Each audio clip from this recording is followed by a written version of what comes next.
Good morning student, this is the third part of chapter first class 8 subject science।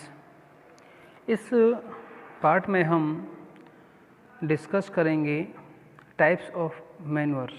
ठीक है, तो यहाँ देखेंगे बेटा सबसे पहला जो मैन्योर है, ठीक है, ये है फार्म यार्ड मैन्योर। ठीक है, farm yard manure consist of cattle dung, urine, remnants of straw and farm yard waste. तो बेटा फार्म यार्ड मैन्योर में क्या होता है कि इसमें हम कैटल डंग को और यूरिन जो होता है यानी कि पशुओं का जो गोबर है और उनका जो यूरिन है, ठीक है, और रेमेनेंट्स ऑफ स्ट्रॉ, जो प्लांट्स के स्ट्रॉ होते हैं, जो तिनके होते हैं, जो तने होते हैं, उनका जो अवशेष है, ठीक है, और फार्म यार्ड जो वेस्ट है, ये सभी फार्म यार्ड मैन्योर के अंतर्गत आते हैं। All these are mixed and allowed to dry in the sun. इन सभी को हम मिक्स कर लेते हैं और उनको धूप में सुखा लेते हैं, ड्राई कर लेते हैं।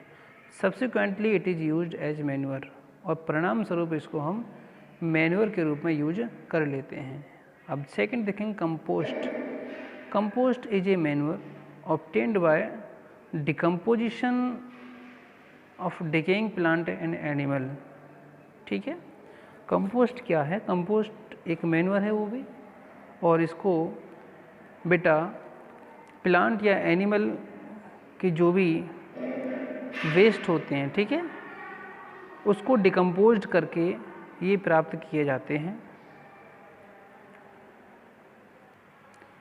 अब यहाँ देखेंगे बेटा लिखा हुआ है the process of producing compost is called composting. ठीक है, अब कंपोस्ट प्रोड्यूस करने की प्रोसेस को हम कंपोस्टिंग कहते हैं। ठीक है, अब बात करेंगे ग्रीन मैन्योर। ग्रीन मैन्योर क्या होता है? Green manure consist of green plants which are plowed along with soil. ठीक है, तो ग्रीन मैन्योर में क्या होता है कि इसमें हम ग्रीन प्लांट्स को यूज करते हैं। ग्रीन प्लांट्स को मतलब कि हम कुछ प्लांट्स को, ठीक है, कुछ स्पेशल टाइप्स के प्लांट को हम सॉइल में ग्रो कराएंगे, और इसके साथ क्या होगा कि जब वो थोड़े से ग्रो कर जाएंगे तो उनको हम प्लोड करा देंगे, उनको हम क्या करेंगे, उनको हम जोत देंगे मिट्टी के साथ में, जिससे कि वो जो ग्रीन प्लांट्स थे उनके अंदर का जो ऑर्गेनिक सब्सटेंस है वो सॉइल में मिक्स हो जाएगा। तो हम जनरली क्या करते हैं, हम generally quick growing leguminous plant are used as green manure. तो हम ग्रीन मैन्योर के लिए क्विक ग्रोइंग जो लेगुमिनस प्लांट होते हैं, ठीक है, फैमिली लेगुमिनेसी से बिलोंग करने वाले जो प्लांट हैं, ऐसे प्लांट को हम ग्रो कराएंगे जो जल्दी से ग्रो करने वाले होंगे। ठीक है, तो इस तरह के प्लांट को हम यूज करेंगे एज ए ग्रीन मैन्योर। ठीक है, नेक्स्ट बात करते हैं हम फर्टिलाइज़र के बारे में। ठीक है स्टूडेंट्स, तो यहाँ भी देख लेंगे बेटा फर्टिलाइजर्स क्या होता है। Fertilisers are chemical substance that contain inorganic salt. तो फर्टिलाइजर्स क्या हैं? केमिकल सब्सटेंसेस हैं जिसमें बेटा इनऑर्गेनिक साल्ट कंटेन होता है, और वो क्या है? That is minerals needed for plant growth, जो कि, ठीक है, minerals needed for plant growth, जो भी मिनरल्स प्लांट की ग्रोथ के लिए आवश्यक होते हैं, या कह सकते हैं कि प्लांट को ग्रोथ के लिए जिन मिनरल्स की आवश्यकता होती है, ठीक है ना, वो मिनरल्स इसमें पाए जाते हैं फर्टिलाइजर्स में। ठीक है, the nutrients they supply are nitrogen, phosphorus, potassium. ठीक है, तो फर्टिलाइजर से जो न्यूट्रिएंट्स सप्लाई किए जाते हैं वो mostly nitrogen, phosphorus and potassium होते हैं। They are available either as a compound fertiliser containing a mix of 3 major nutrients in varying proportion as the NPK fertiliser. ठीक है, तो ये कह रहे हैं कि ये या तो एक कंपाउंड फर्टिलाइजर, ठीक है, ये जो फर्टिलाइजर है ये कंपाउंड की फॉर्म में भी हो सकते हैं, जिसमें क्या होता है कि जिसमें हम 3 मेजर न्यूट्रिएंट्स जो भी हमने बात की है उनको अलग अलग प्रोपोर्शन में बेटा मिक्स करके रखा जाता है, जिसको हम NPK फर्टिलाइजर कहते हैं। ठीक है, या और लिखा है या as a fertiliser with 1 major nutrients in it like potash and super phosphate, ठीक है। या तो हम इस फर्टिलाइज़र को विद वन मेजर न्यूट्रिएंट्स, ठीक है, हम इसमें एक न्यूट्रिएंट्स को ज़्यादा मात्रा में रखेंगे, वन मेजर न्यूट्रिएंट्स के साथ भी हम फर्टिलाइज़र यूज़ कर सकते हैं, जैसे कि पोटास के नाम से भी फर्टिलाइज़र आते हैं, या हम पोटास और सुपर फॉस्फेट के नाम से भी फर्टिलाइज़र्स आते हैं, ठीक है ना। तो यहाँ देखेंगे आगे, adding fertilisers is the easiest way of providing plant with the minerals they require as they dissolve very quickly when compare to manure, ठीक है। देखिए, जब हम अगर मैन्योर से कंपेयर करते हैं, ठीक है, अगर हम सिंपल खाद से यदि हम कंपेयर करते हैं तो बेटा क्या होता है कि जो फर्टिलाइज़र्स होते हैं इनको हम बहुत आसान तरीके से ऐड कर सकते हैं और प्लांट के लिए हम मिनरल प्रोवाइड करा सकते हैं, ऐसे मिनरल जो प्लांट के ग्रोथ के लिए आवश्यक होते हैं, ठीक है। तो क्या होता है, as they dissolve very quickly, क्योंकि ये बहुत जल्दी डिजॉल्व हो जाते हैं, ठीक है। व्हेन कंपेयर्ड विद मैन्योर, यदि हम मैन्योर से कंपेयर करें तो ये बहुत जल्दी बेटा डिजॉल्व हो जाते हैं, जिससे कि क्या होता है, प्लांट को बहुत जल्दी से न्यूट्रिएंट्स मिलने स्टार्ट हो जाते हैं, ठीक है। अब यदि हम बात करें और आगे देखेंगे, यहाँ पर लिखा हुआ है सो दे एक्ट मोर क्विकली, ठीक है, ये बहुत तेज़ी से एक्ट करते हैं। Some common fertilizers are urea, ammonium sulphate, super phosphate, NPK and CAN, ठीक है। तो यहाँ पे कुछ सामान्य फर्टिलाइज़र जो यूज किए जाते हैं, ठीक है, तो वो इस तरह से इनके नाम यहाँ पे दिए हुए हैं, जैसे यूरिया हो गया, ठीक है, या अमोनियम सल्फेट हो गया, सुपर फॉस्फेट हो गया, NPK या CAN, ये सभी फर्टिलाइज़र्स मोस्टली यूज किए जाते हैं, ठीक है। Farmers find fertilizers better than manure as fertilizers are easy to store, transport and uses या यूज, ठीक है। तो फार्मर्स ने क्या पाया बेटा, फार्मर्स ने ये पाया कि फर्टिलाइज़र बेटर देन मैन्योर, कि फर्टिलाइज़र मैन्योर से बेटर होते हैं, ठीक है।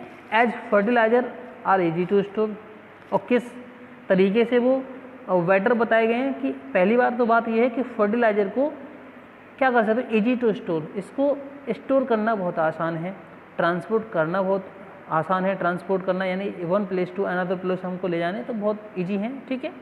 एंड यूज, और इसका यूज करना भी बहुत इजी है। इस वजह से यहाँ पे फार्मर ने ये पाया कि फर्टिलाइज़र बेटर है मैन्योर से, ठीक है। Fertilisers are supplied either by spraying या ब्रॉडकास्टिंग इसको कह सकते हैं, या थ्रू इरिगेशन चैनल, ठीक है।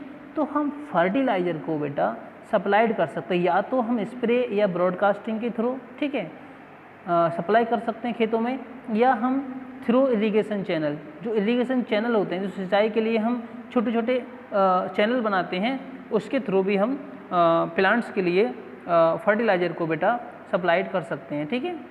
ये यहाँ पे फर्टिलाइज़र का एक छोटा सा डायग्राम यहाँ पे दिया हुआ है, ठीक है।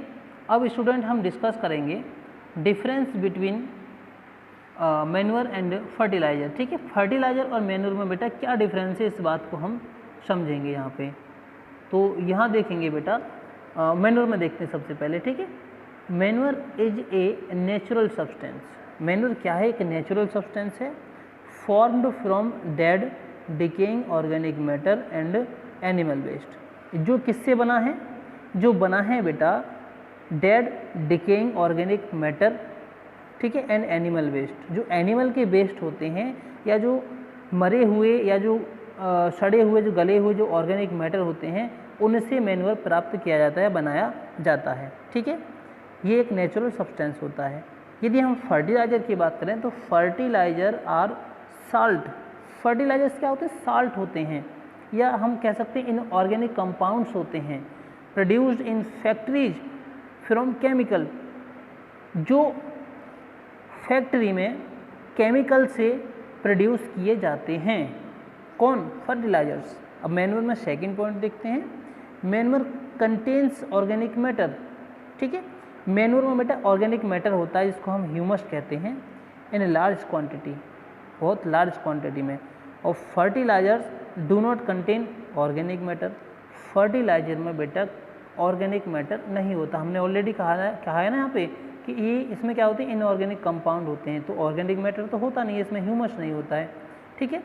अब यहाँ देखेंगे थर्ड, मैन्योर एक्ट स्लोली, जो मैन्योर होता है वो बहुत धीरे धीरे वर्क करता है, ठीक है, लेकिन fertilizers act very quickly, fertilizer बहुत तेज़ी से एक्ट करते हैं, वर्क करते हैं। It is relatively less rich in plant nutrients, इसमें यदि हम रिलेटिवली अगर हम रिलेट करें फर्टिलाइजर से तो मैन्योर में बेटा कह सकते हैं प्लांट न्यूट्रिएंट्स कम मात्रा में मिलते हैं, ठीक है। यहाँ देखेंगे they provide a specific nutrients to the soil, जबकि जो फर्टिलाइजर होते हैं बेटा ये प्रोवाइड कराते हैं एक स्पेसिफिक न्यूट्रिएंट्स को प्रोवाइड कराते हैं सॉइल के लिए। They are rich in nutrients like phosphorus, nitrogen and potassium. Fertilizer में बेटा मोस्टली क्या होता है कि इनमें जो फर्टिलाइजर होते हैं या जो न्यूट्रिएंट्स होते हैं वो फॉस्फोरस, नाइट्रोजन और पोटेशियम जैसे न्यूट्रिएंट्स इसमें ज़्यादा मात्रा में पाए जाते हैं, ठीक है। फिफ्थ पॉइंट देखेंगे मैन्योर में, manure does not cause pollution. देखिए मैन्योर से एक फ़ायदा यहाँ पे सबसे बड़ा ये होता है कि मैन्योर से कोई भी पॉल्यूशन यहाँ पे नहीं होता है, जबकि देखेंगे फर्टिलाइजर्स कॉज वाटर पॉल्यूशन, ठीक है, फर्टिलाइजर से वाटर पॉल्यूशन हो जाता है। It is prepared in field, इसको हम फील्ड में प्रिपेयर कर सकते हैं मैन्योर को, जबकि यहाँ देखेंगे they are prepared in factories, fertilizer को फैक्ट्रीज में प्रिपेयर किया जाता है, बनाया जाता है।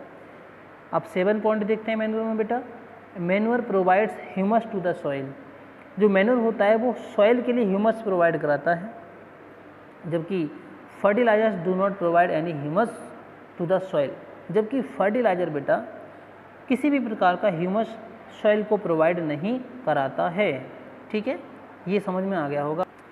अब यहाँ पे बेटा देखेंगे natural method of replenish the soil fertility, soil की फर्टिलिटी को रिप्लेस करने का नेचुरल मेथड क्या होता है, तो ये देखेंगे सबसे पहले क्या है, क्रॉप रोटेशन। क्योंकि अभी हम क्या कर रहे थे, अभी हम आपको ये बता रहे हैं कि सॉइल की जो फर्टिलिटी है वो किस तरह से इंक्रीज होगी, तो वाई एडिंग मैन्योर या फर्टिलाइजर तो हमने बता दिया, ठीक है। कुछ नेचुरल मेथड भी होते हैं जिनसे स्वतः ही क्रॉप जो स्वतः ही जो मिट्टी या जो सॉइल की जो फर्टिलिटी है बेटा वो बढ़ जाती है। तो पहला पॉइंट यहाँ पे देखें क्रॉप रोटेशन। देखिए another method of replenishing the soil with nutrients is by crop rotation. देखिए ये एक दूसरा अन्य मेथड है किसका, सॉइल के जो न्यूट्रिएंट्स हैं, ठीक है, उसको रिप्लेस करने का। कौन सा मेथड है, क्रॉप रोटेशन, ठीक है। तो क्रॉप रोटेशन के थ्रू भी हम बेटा सॉइल की जो न्यूट्रिएंट्स है इसको रिप्लेस कर सकते हैं, ठीक है ना। Crop rotation is the method of growing different crops alternatively on the same field, ठीक है। यहाँ पे क्या है कि क्रॉप रोटेशन मेथड में हम ग्रो कराते हैं डिफरेंट क्रॉप्स को, ठीक है, अलग अलग क्रॉप्स को हम ग्रो कराते हैं अल्टरनेटली, ठीक है, alternately on the same field, एक ही खेत में एक ही फील्ड में बेटा हम क्या कराते हैं, डिफरेंट क्रॉप्स को ग्रो कराते हैं। फॉर एग्जांपल के लिए यदि हम बात करें, the farmers grow crop like wheat और barley in the first year, ठीक है। तो जो किसान होते हैं, हम एग्जाम्पल की बात करें, किसान जो होते हैं बेटा वो गेहूँ या जौ, बार्ले, ठीक है, इस तरह की फसल को वो पहली साल में उगाते हैं, ग्रो कराते हैं, और this is allowed by growing leguminous, ठीक है। फिर क्या होता है कि वो अलाउ करते हैं, फिर कौन सी फसल को अलाउ करते हैं बेटा, वो यहाँ देखेंगे this is followed by growing leguminous plant like pea और soybean in the next season, ठीक है।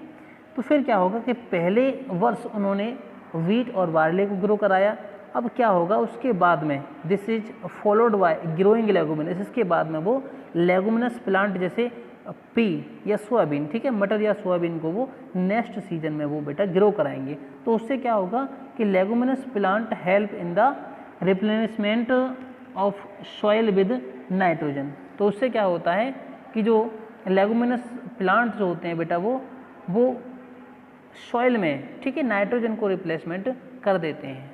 क्योंकि मैं आपको बता दूं छोटी सी सिंपल सी बात कि जितने भी लेगुमिनस जो प्लांट होते हैं बेटा उनकी रूट में रूट नोडुल्स पाए जाते हैं, जिसमें एक बैक्टीरिया होते हैं। उन रूट नोडुल्स में क्या होते हैं बेटा, बैक्टीरिया होते हैं। उनका नाम होता है राइजोबियम लेगुमिनेशियम बैक्टीरिया। ये बैक्टीरिया एटमॉस्फेयर की फ्री नाइट्रोजन को फिक्स करते हैं, ठीक है, किसमें, नाइट्रेट में फिक्स कर देते हैं, जिससे क्या होता है कि जो सॉइल होती है उसमें नाइट्रोजन की क्वांटिटी इंक्रीज हो जाती है, बढ़ जाती है, ठीक है। अब बात करेंगे दूसरे मेथड की, ठीक है। सेकंड मेथड क्या है यहाँ पे देखेंगे, लीविंग द फील्ड फैलो, ठीक है। हम फील्ड को छोड़ देंगे, क्या करेंगे कि हम उसको छोड़ देंगे। कैसे छोड़ेंगे इसको बताते हैं। It is the process of leaving the field uncultivated, ठीक है। फैलो का मतलब क्या होता है कि उसमें हम कोई भी फसल नहीं उगाएंगे फॉर वन और मोर सीजन, ठीक है। एक या एक से ज़्यादा सीजन के लिए हम क्या करेंगे, फसल नहीं उगाएंगे, ठीक है। Fallow land will regenerate the lost nutrients. तो क्या होगा कि जब इस तरह का जो अनकल्टिवेटेड जो फील्ड है, जो ज़मीन है, उसमें बेटा जो लॉस्ट न्यूट्रिएंट्स हैं वो रीजनरेट होंगे, ठीक है। However due to high demand of food grains this method is no longer followed, ठीक है। अब क्या है कि आज के समय में, ठीक है, due to high demand of food grains की ज़्यादा डिमांड होने के कारण क्या है कि इस मेथड को बेटा कोई भी फॉलो नहीं करता है। अब तो क्या होता है, आपने देखा ही है कि एक फसल कटी, तुरंत 1 महीने से पहले ही दूसरी फसल तैयार कर दी जाती है उसमें, ठीक है। तो ये यहाँ पे इस वाले मेथड को मोस्टली ही मैं कह रहा हूँ, मेरा मानना यह है कि कोई भी किसान इस मेथड को अपनाने से पीछे हट सकता है, क्योंकि यहाँ पे बेटा 1 सीज़न या 2 सीज़न के लिए ज़मीन को ऐसे ही छोड़ देना अनकल्टिवेटेड, तो मेरे हिसाब से उनको काफ़ी नुकसान भी हो जाएगा। तो ये वाला मेथड बहुत कम ही किसान यूज़ करते हैं, ठीक है। अब नेक्स्ट हम बात करेंगे इरिगेशन के बारे में, लेकिन इस इरिगेशन पॉइंट को बेटा हम नेक्स्ट वीडियो में डिस्कस करेंगे। आज इस वीडियो में सिर्फ इतना ही, ठीक है।